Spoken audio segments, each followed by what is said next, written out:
పునరుత్థాన దేవుని సన్నిధికి వచ్చిన మీ అందరికీ వందనాలు చెల్లిస్తున్నాను. 2025 సంవత్సరం 6వ నెల 2వ రోజులు, నెలలు, వారాలన్నీ గడిచిపోతున్నాయి. కానీ మనలోనే దేవుడు అనుకున్న మార్పు మనం పొందలేకపోతున్నాం. ఈ భేదము లేదు, అందరూ పాపం చేసి దేవుడు అనుగ్రహించి మహిళను పొందలేకపోతున్నారని రామపత్రంలో మనం చూస్తున్నాం. దేవుడు మానవుడికి ఒక మహిళని ఇచ్చాడు. ఆ మహిళను బాగుంటున్నాం. ఆకాశంలో పడిపోయి శరీరాశ్రయ నేతల కుటుంబంలో పడిపోయి ఈ లోకమే మరి శాశ్వతమైన జీవించే మానవులు అనేక మంది ఉన్నారు. కానీ మనకంటూ ఒక పరలోకం ఉన్నది. ఇది శాశ్వతమైనది కాదు, శాశ్వత రాజ్యం అనుకున్నది. కానీ చేరాలంటే యేసులో వారు ఒక్కరే మార్గం. ఆ మార్గం తప్ప వేరే మార్గం లేదు. ఆ మార్గం మనం చూస్తాము. ముందుగా అది చాలామంది రాలేదు. వారి పనులు ఉన్నాయని మనకు తెలియదు. కానీ ఏదైనా దేవుని సన్నిధిని నిర్లక్ష్యం చేయడం అనేది అది శాపం అవుతుంది. యెహోవా కార్యంలో అశ్రద్ధగా చేసేవాడు శాపగ్రస్తుడని విజ్ఞాపనలో మనం చూస్తాం. ప్రథమ స్థానం దేవునికి వారి, ప్రథమ ఫలం దేవునికి వారి, మనం ప్రథమ సమయం దేవునికి వారి.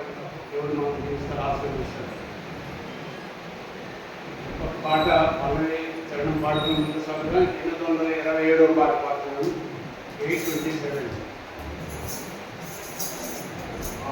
ఆత్మదీపమును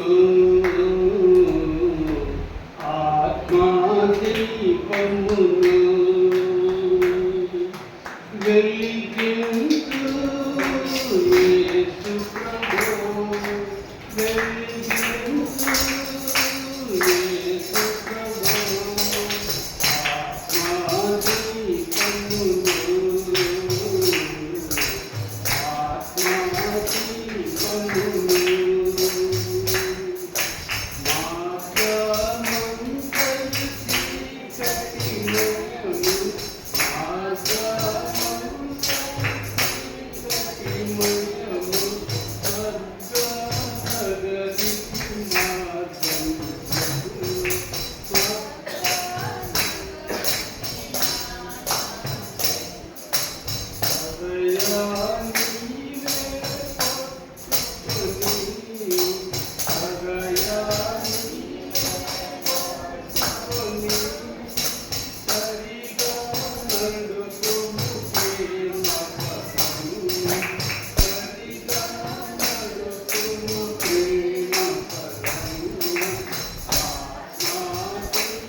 మనం ఒక మార్గంలో ఉన్నాం. అది యేసు ప్రభువు వారి మార్గం. ఇశ్రాయేలీయులు ఆనాటి పెద్దలు ఐగుప్తు నుంచి కనానుకు వెళ్ళే మార్గం వారి అరణ్య యాత్రకి.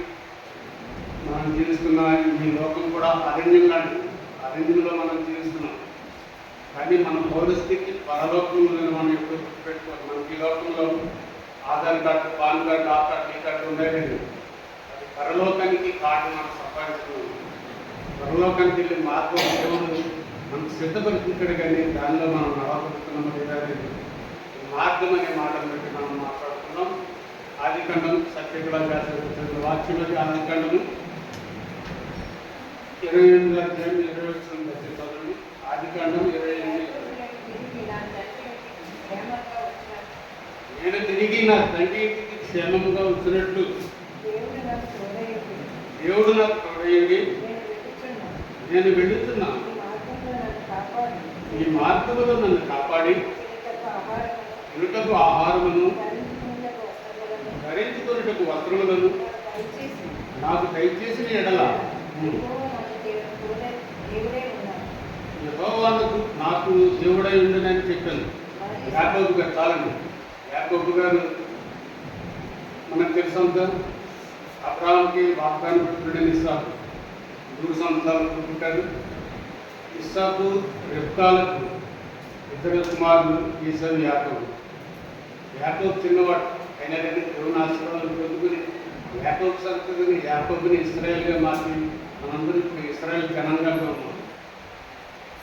ఇస్సాకు వృద్ధాప్యమందు నాకు మాంసం తినాలని తట్టుకొడుకు చెప్పినప్పుడు తట్టుకొడుకు బ్యాంక్ వెళ్తాడు. ఆ మాట రెప్పగా తల్లిని శివకుమారుని ఎక్కువగా ప్రేమించి తండ్రి చెప్పాడు. కానీ నేను సెల్ఫర్స్ని ఆ ఆహారం తీసుకెళ్ళి తిని మరి ఆశీర్వాదాలను పొందుకుంటాడు.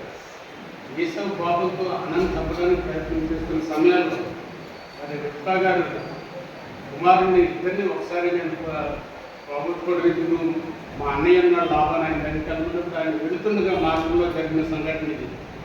నేను వెళుతున్న ఈ మార్గంలో నన్ను కాపాడి మనం వెళుతున్న మార్గాల్లో కూడా దేవుడు మనం కాపాడాలి.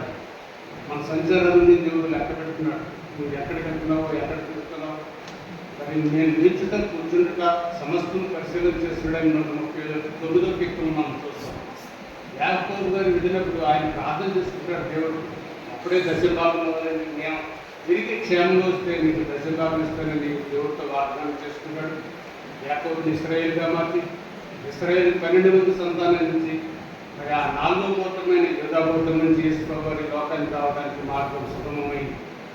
మరి యాకోబుని ఇశ్రాయేలుగా మార్చిన దేవుడు మనల్ని కూడా మనలో మార్పు కోరుకుంటున్నాడు. పూర్వం ఎలా ఉన్నావో యేసుప్రభుగా జీవించినప్పుడు కూడా అలా ఉండాలని దేవుడు కోరుకోవట్లేదండి. మారు మనసు పొందమని దేవుడు సెలవిస్తున్నాడు. మన శరీరం ఎలాగో ఉంటుంది కానీ దాన్ని దేవుడు వచ్చినప్పుడు మహిమ శరీరంగా మార్చుకునేది దేవుడు సెలవిస్తున్నాడు. కాబట్టి మనం జీవిస్తున్న ఈ జీవితకాలంలో యేసుప్రభువుకి ఇష్టమైన వారుగా బతకాలని ఆయన కోరుకున్నాడు. అనేక మంది ఆయన ఆయాసపెడుతూ దుఃఖపెడుతూ ఆయన గాయాలు చెప్తూ ఉంటారు. కానీ క్రైస్తవులని చెప్పుకొని చెప్పబడుతున్న వారు కూడా చాలామంది దేవుడు అండి లేకుండా వారి ఇష్టానుసారం జీవిస్తూ ఆదివారం మందిరానికి వస్తారు. తర్వాత మధ్యాహ్నం రకరకాల కార్యక్రమాలు సోమవారం నుంచి శనివారం వరకు వారి ఇష్టానుసారం జీవిస్తారు. కానీ దేవుడు అలా కోరుకోవట్లేదండి. నిత్యము పరిశుద్ధంగా ఉన్న దేవుడు కోరుకున్నాడు. నేను పరిశుద్ధులనే ఉన్నాను, మీరు పరిశుద్ధులే ఉండండి అని దేవుడు వాక్యం సెలవుస్తుంది. మన జీవితం ఎంత పరిశుద్ధంగా ఉంది. దేవుడు మనం పరిశుద్ధులుగా పుట్టించాడు. మరి ఈ లోక మాలిన్యాలు అనిపించుకుంటూ మనం దేవుడికి ఇష్టం కనుక మన ఇష్టానుసారం జీవిస్తున్నామేమో. ఉదయకాల సమయంలో దేవుడు మనం అడుగుతున్నాడు. ఈ పరిశుద్ధ ఆదివారం దినాన మనల్ని దేవుని మందిరంలో చేర్చాడంటే మన గొప్ప కాదు, మనం చేసే ప్రార్థన కాదు కానీ మనం చేసే నీతి కార్యాలు కాదు కానీ ఆయన కేవలం ఆయన కృపను బట్టి మనం నడిపిస్తున్నాడు. కాబట్టి మనం ఆయన కృతజ్ఞత చెల్లించేవారుగా ఉంటూ ఆయన్ని ఘనపరిచేవారు ఉంటూ ముందు సాగాలి, ఆయన్ని చెప్పించేవారు ఉండాలి. దేవుడు ఈ లోకంలో మనల్ని ఇంకా సజీవులుగా ఉంచాడంటే మన పట్ల ఆయనకి ఏదో కార్యం ఉన్నది, మన పట్ల ఆయనకి ఏదో తలంపు ఉంది, ఏదో ఉద్దేశం ఉంది. ఆ ఉద్దేశానికి దేవుడిని అడిగి కనుక్కుని దేవుడిని ఎవరు నన్ను నేటి వరకు సజీవురాలుగా ఉంచాడు కదా, నేను నీకోసం ఏం చేయాలని ఎప్పుడైనా మనం దేవుడిని అడుగుతున్నామా? లేదా దేవుడు మనకు కావాల్సిందని దేవుడిని అడుగుతున్నాను. అది ప్రభావ ఇది ప్రభావ నన్ను దీవించి ఆశీర్వదించని అడగడం మంచిదే. కానీ దేవుడికి కూడా ఒక మనసు ఉన్నది. ఆ మనసు మన కోసం నిత్యము ఆశపడుతున్నది. యథార్థవంతుల ప్రార్థన ఆయనకి ఆనందకరమైన దేవుని వాక్యం చదివిస్తుంది. మనం యథార్థంగా ప్రార్థన చేయాలి. ఆయన ఆనందపెట్టే జీవితాలు మనలో ఉండాలి. కాబట్టి అలాంటి జీవితాలు మనం కలిగి ఉందాం. క్రీస్తు మరలా సిరిపేసేవారు కాకుండా ఆయన సంతోషపెట్టేవారు మనం ఉండాలని దేవుడు కోరుకుంటాడు. యోగ గ్రంథంలో మాటది. యోగ గ్రంథంలో 21:14 ఏడు 21:14 వారిని మార్గంలో గురించి జ్ఞానము మాకు అక్కరలేదు, నీవు మమ్మల్ని విడిచిపోము అని దేవునితో చెప్పుదు. మేము ఆయనను సేవించుటకు సర్వశక్తి గలవాడు ఎవడు? మేము ఆయనను గురించి ప్రార్థన చేయడం చేత మాకేమి లాభం కలుగునా అని వాడు. ఎంత దారుణం ఉంది. ప్రార్థన చేస్తే మాకు ఏం వస్తుందని చాలామంది యేసు ప్రభువుని వెంబడిస్తే మరి మాకు అది వస్తుందంట ఇది వస్తుందంట. అన్నిటికంటే ముఖ్యంగా మన ఆత్మ రక్షించబడితేనే ఆలోచన ఎవరికి లేదు. మనలో దేవుడు ఒక ఆత్మ ఇచ్చాడు. ఆ విషయం మీకు తెలుసు. మొట్టమొదటి మానవుడైన ఆదాము గారిలో మరి ఆయన నేల మట్టి నుంచి చేసినప్పుడు ఆయనలో జీవం లేదు. అప్పుడు దేవుడు ఆయన నాసికారంధ్రంలో వాయువులు ఉండగా నరుడు జీవాత్మైన మనలో కూడా ఆత్మ ఉంది. దేవుని ఆత్మను మనం దుఃఖపరచకూడదు. ఆయన మనలో ఉన్నాడని మనం జ్ఞాపకం చేసుకుని ముందుకు సాగాలి. యోగ గ్రంథం ఈ మాట, వారిని మార్గంలో గురించి జ్ఞానము మాకు అక్కడలేదు, నీవు మమ్మల్ని విడిచిపోమని దేవునితో చెప్పదు. దేవుడు మాకు అక్కర్లేదు. ఈ లోకం నుండి చాలు, ఈ నేత్రాశ శరీరాశ జీవపడంలో నుండి చాలు. దేవుని ఆలోచన కానీ, దేవుని నిర్ణయాలు కానీ, దేవుని చిత్తం కానీ మాకు అక్కర్లేదని వాడు చెప్తారు కదా. మేము ఆయనను సేవించటకు సర్వశక్తి గలవాడెవడు, దేవుడు ఎవడని ఆనాడు పరువు కూడా అలాగే చెప్తాడు. మిమ్మల్ని దేవుడిని సేవించడానికి, మిమ్మల్ని విడిచిపెట్టడానికి యెహోవా ఎవడు, ఇంత గర్వమాట దేవుడిని అలా గర్వంగా మాట్లాడకూడదని. ఆయన సర్వశక్తిమంతుడు, ఆయన ఎవడని మీరు అడుగుతున్నారు. మేము ఆయనను గురించి ప్రార్థన చేత నాకేమీ లాభం కలుగును అని వారు చెప్పారు. ప్రార్థన చేస్తే లాభం వస్తుందని ఎప్పుడు అనుకోకండి. దేవుడు తప్పకుండా దీవిస్తాడు, ఆశీర్వదిస్తాడు. ఆయన ఆశీర్వాదాలు మనం కార్యక్రమంలో ఉండాలంటే మనం నిత్యము ప్రార్థన చేయాలి. మరి మన ఆత్మీయ స్థితి, మన ప్రార్థనా స్థితి, మన భక్తి జీవితం ఎలా ఉందనేది దేవుడు ఎప్పటికప్పుడు పరిశీలన చేస్తుంటాడు. మనం కూడా దేవుల్లో సరైనగా ఉన్నామా లేదా, సరిగ్గా మనం ప్రార్థన చేసుకున్నామా లేదా, నామకహ ఉన్నామనేది ఎప్పుడు మనం చెక్ చేసుకుంటాం మన ఆత్మీయ జీవితాన్ని. అంతేగాని మరి మందిరానికి వచ్చామా, పాటలు పాడామా, ప్రార్థన చేసామా, వాక్యం చెప్పామా, ఇంకేమా, దానివల్ల ఏమాత్రం ప్రయోజనం ఉండదండి. మీ ఆత్మకి ఏమైనా మేలు కలుగుతుందా, మీ మరి ఆత్మీయ జీవితంలో ఏదైనా ఆశీర్వాదం పొందుకోగలుగుతున్నామా లేదనేది మనం ధ్యానిస్తూ పరిశీలన చేస్తాం. 14వ కీర్తన ఒకసారి చూడండి. 14వ కీర్తన, వివేకం కలిగి దేవుని వెతుకోవారు కలరా అని దేవుడు చూస్తున్నాడు. వివేకం కలిగి 14:2 వివేకము కలిగి దేవుని వెతుకువారు కలరేమో అని యెహోవా ఆకాశం నుండి చూచి నరులను పరిశీలించింది. వివేకము కలిగి దేవుని వెతకాలంటే వివేకంగా ఈజీగా దేవుని వెతకడం, దేవుని రాజ్యంలో ఉంటాం, దేవుని బిడ్డలుగా ఉంటాం, ఆయన సన్నిధిలో అనిపించడం అనేది అంత ఈజీ కాదు. దానికి చాలా వివేకం ఉండాలి. దేవుడు నిజమైన దేవుడు ఎవరు, మనం ఎవరిని అనుసరిస్తుంది. లోకంలో అనేక మంది దేవుడు అని చెప్పుకుంటున్న వారు ఉన్నారు కానీ యేసు ప్రభు వారు మాత్రమే నిజమైన దేవుడు. ఆయనే భూమి ఆకాశం సృష్టించిన వాడు, తన మాకు గల మాటకు సమస్తము నిర్వహించిన దేవుడు ఆయన. వివేకం కలిగి దేవుని వెతకాలి, వివేకం కలిగి బ్రతికేయాలి. కానీ అజ్ఞానంలోనే కాక జ్ఞానంలోనే మీరు నడుచుకుంటే దేవుని వాక్యం చదివిస్తుంది. మనం జ్ఞానంగా దేవునిలో మరి నడవాలని దేవుడు కోరుకుంటారు. కీర్తనలు గ్రంథము 17వ కీర్తన 4వ వచనం. కీర్తన 17:4.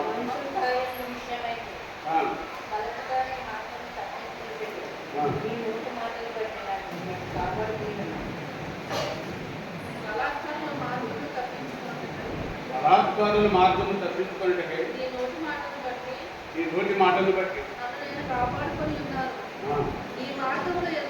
ఈ మార్గములో నా నడకలను స్థిరపరచుకుని ఉన్నాను. నా కాలు జారలేదు. ఈ మార్గంలో వారి మార్గంలో నా నడకలు స్థిరపరచుకుని ఉన్నాను. ఆయన మార్గంలో మన నడకలు స్థిరపరచుకోవాలి. మనం ఒంటరి టింకర్గా నడుస్తాం. లోకంలో ఒంటరి టింకర్గా నడిచే ఒక ఆయన ఉన్నారు. ఆయన తెలుసా మీకు? సాతాను. యోగులందరూ మనం చూస్తాం. మీకు ఎక్కడి నుంచి వచ్చానంటే నేను అటు ఇటు తిరుగుతూ మీ దగ్గరకు వచ్చాను సాతాను చెప్తారు. మనం కుడికి కానీ ఎడమకి కానీ తిరిగితే ఇది మార్గం కాదు. తిన్నగా నడమని వెనకాల నుంచి ఒక స్వరం మనకి వినిపిస్తుంది. మనం ఒకవేళ పొరపాటు చేయాలనుకున్న దేవుడు ఆత్మ మనం పొరపాటు చేయనివ్వడు. ఒకవేళ తెలియదు పొరపాటు చేసిన దాన్ని వెంటనే మనం సరి చేసుకుంటూ దేవుడు ఆనందిస్తాడు. ఈ మార్గంలో ఎందుకు నా నడకలను స్థిరపరచుకుని ఉన్నాను, నా కాలు జారలేదు. స్థిరమైన బండ మీద మనం ఇల్లు కట్టుకోవాలి, బండ మీద మనం నిలబడాలి. అంటే భూమిలో బురదలో ఇసుకలో మనం నిలబడితే అది దిగిపోతుంది, పాతాళంగా దిగిపోతుంది. కాబట్టి మన మార్గాలు స్థిరంగా ఉండాలంటే ఆయనలో మనం ఉండాలి. ఆయన బండ మీద మనం నిలబడగలగాలి. ఇర్మియా గ్రంథము 6వ అధ్యాయం చదవండి. ఇర్మియా గ్రంథము 6:16. యెహోవా ఎలాగ సెలవిస్తున్నాడు, మార్గములలో నిలిచి చూడుడి, పురాతన మార్గములలో నిలిచి చూడుడి, ఏది కొరకు మార్గమేది అని అడిగి అందులో నడుచుకుని అప్పుడు మీకు నెమ్మది కలుగుతుంది. చాలామంది నా జీవితానికి నెమ్మది లేదండి, పిల్లలు విసిగిస్తున్నారు, భార్య విసిగిస్తుంది, భర్త విసిగిస్తున్నాడు, ఉద్యోగంలో సమాధానం లేదు, ఎక్కడ చూసిన శాంతి లేదు, సమాధానం లేదు మనం అనుకుంటూ ఉంటాం. అది దేవుళ్ళలో మనం నిలబడలేకపోవడం వల్లే మనకు వచ్చే శోధనలు. దేవుళ్ళలో మీరు నిశ్చయంగా యథార్థంగా నమ్మకంగా నిలబడగలిగితే దేవుడు ఇస్తున్న మాట ఇది.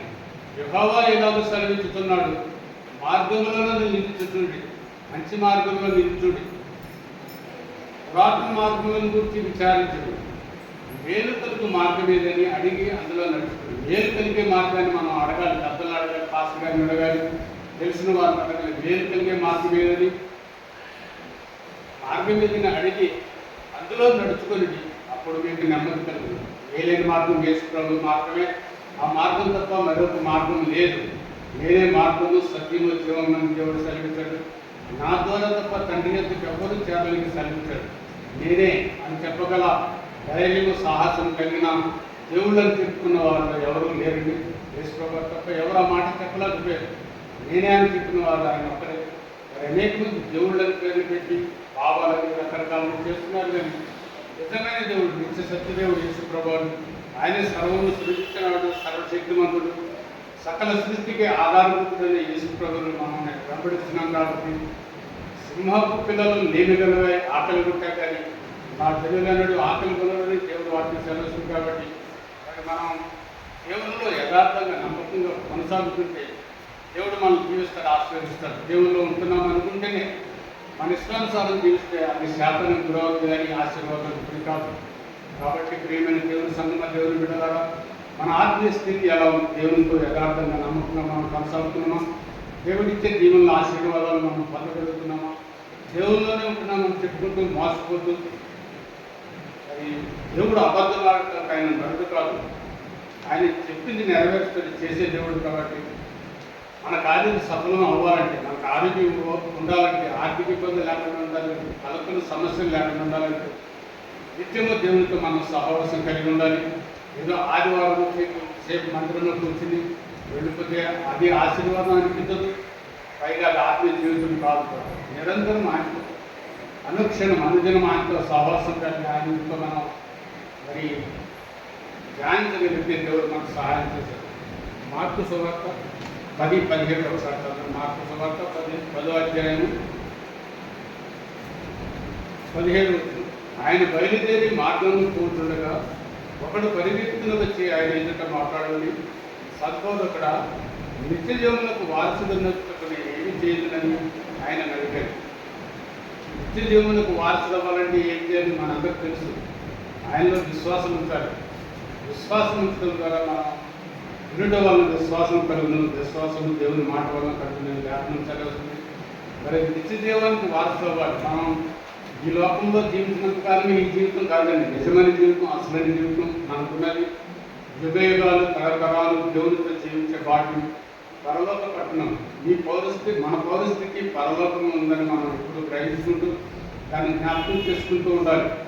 మీరు క్రీస్తు యేసునందు లేపబడిన వారైతే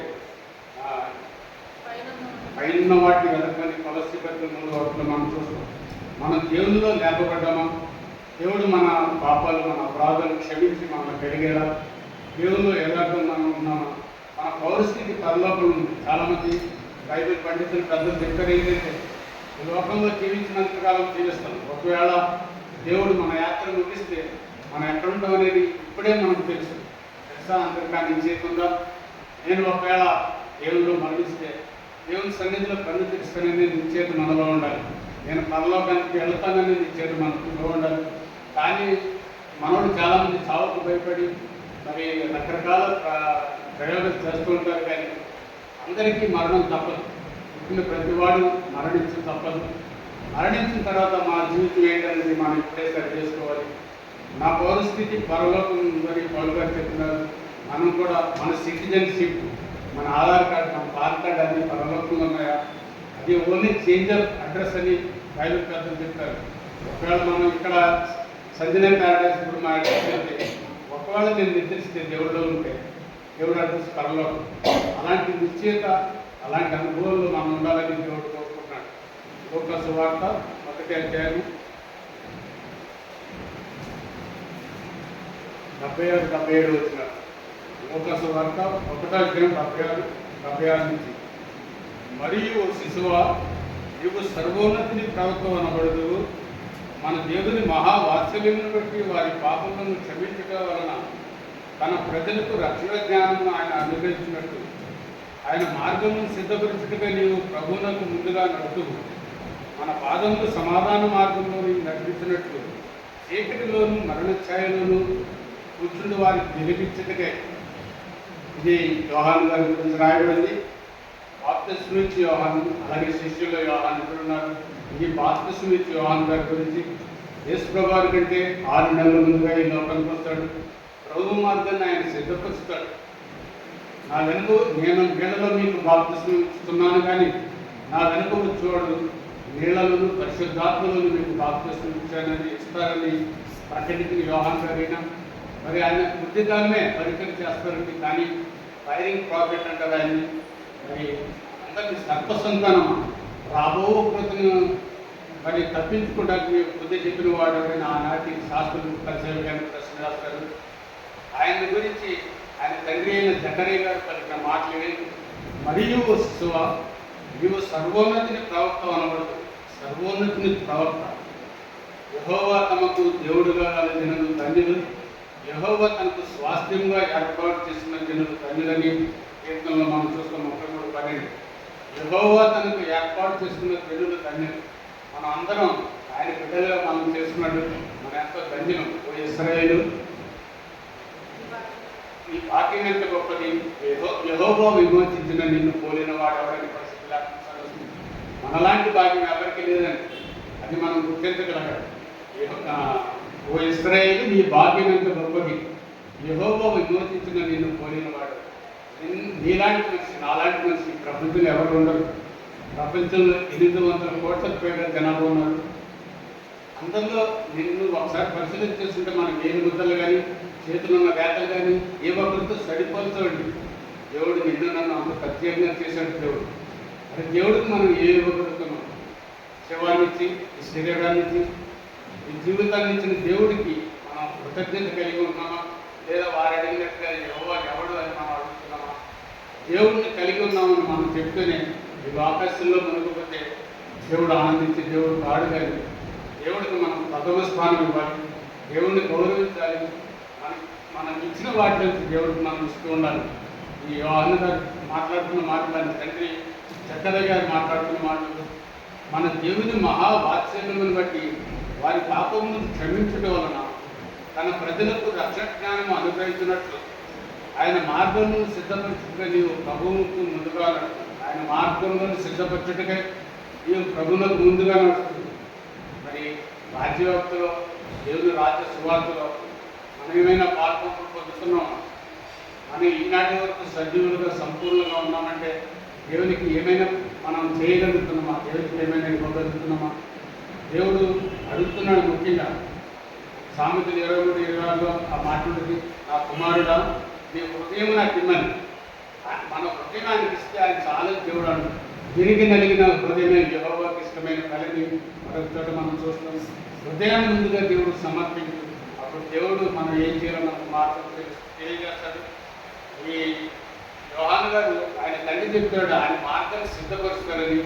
మనం కూడా ఆయన రాజ్యవ్యాప్తులు ప్రతినిధులుగా, ఆయన రాజ్య వ్యాప్తులు కనిపించే బాధ్యత ఉండాలి. అది దేవుడు మరణించి తెలియలేచి తండ్రి గురికాల్సిన కూర్చొని మన కోసం విజ్ఞాపనం చేస్తున్నాడు. అపోస్తులు పునాది చేశారు. దాని మీద రాజ్యం కట్టబడుతుంది. ఆ రాజ్యవ్యాప్తులు మనం సజీవమైన రాయవలే ఉపయోగపడుతున్నామా, లేదా నిర్జీవమైన రాయవలే, పనికిరాని రాయవలే ఉన్నామా? దేవుని రాజ్యం కట్టడంలో మనకు కూడా పాత్ర ఉందని మనం తెలుసుకుని మన వంతు కృషిగా, మన బాధ్యత మనం నెరవేర్చాలని దేవుడు కోరుకుంటున్నాడు. కాబట్టి ప్రియమైన దేవుని బిడ్డలాగా, దేవుని సంఘము మనం కూడా దేవునికి ఉపయోగపడే వాళ్ళ ఉండాలి. దేవుడు అర్థం లేకుండా వ్యర్థంగా ఏది సృజించలేదండి. ప్రకృతంగా ఆయన సృజించినప్పుడు అన్ని మనిషికి ఉపయోగపడేలా సృజించాడు. మరి మనల్ని ఇంకా ఎక్కువగా దేవుడు ఆయన స్వరూపంలో సృజించాడు. కాబట్టి మనం ఎలా ఉంటున్నాం ఆయన సన్నిధిలో, ఆయనకి ఇష్టపడే వారిగా, ఆయనకి నచ్చేవారికి మనం ఉంటున్నామా, మన ఇష్టానుసారం జీవిస్తున్నామా అనేది మనం జ్ఞాపకం చేసుకుందాం. యోహాను సువార్త 14వ అధ్యాయం, యోహాను 14:6.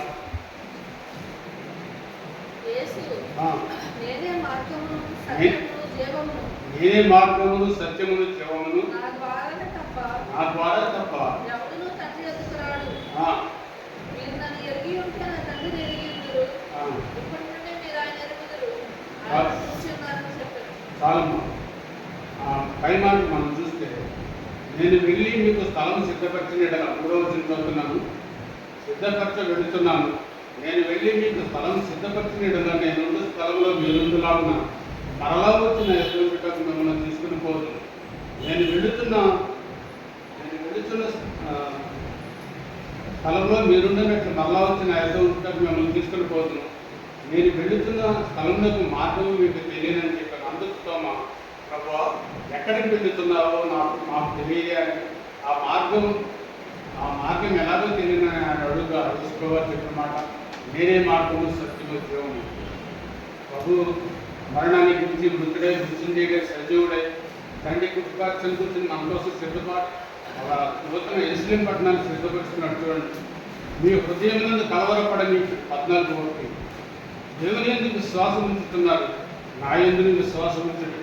నా తండ్రి ఇంకా అనేక నివాసములు కలవు, ఏరియాలో మీతో చెప్పును. మీకు స్థలం సిద్ధపరిచి వెళుతున్నాను. నేను వెళ్ళి మీకు స్థలం సిద్ధపరిచిన ఎడల నేనున్న స్థలంలో మీరును ఉండాలి. అక్కడ మరలా వచ్చి నా యుద్ధం నుండి మిమ్మల్ని తీసుకుని పోవద్దు. దేవునితో సహవాసం చేసే జీవితం.